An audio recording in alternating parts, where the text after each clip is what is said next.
Alvin couldn't believe that the man whose money he had just saved was calling him a thief. But after he thought about it for a moment, he realized that he couldn't very well pretend that he simply happened to find the money, nor that it belonged to him by any stretch of the imagination. "I expect if you rob a robber," said Alvin, "it doesn't make you any less of a robber." "I expect not," said Abe. Alvin and Arthur Stewart let the money dribble out of their hands and back down onto the planks. Once again, Alvin made sure that none of it fell through the cracks. Money wouldn't do no good to anybody down in the water. "You always this honest?" said Alvin. "About money, yes, sir," said Abe. "But not about everything.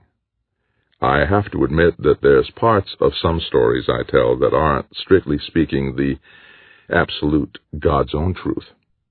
"Well, no, of course not," said Alvin. "But you can't tell a good story without improving it here and there." "Well, you can," said Abe.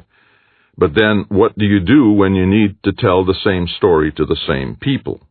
You gotta change it then so it'll still be entertaining. So it's really for their benefit to fiddle with the truth. Pure Christian charity." Kaz was still asleep when they found him, but it wasn't the sleep of the newly knocked upside the head. It was the snorish sleep of a weary man. So Abe paused a moment to put a finger to his lips, to let Alvin and Arthur Stewart know that they should let him do the talking. Only when they nodded did he start nudging Kaz with his toe. Kaz sputtered and awoke. "Oh, man," he said, "what am I doing here?" "Waking up," said Abe. "But a minute ago you were sleeping." "I was? Why was I sleeping here?"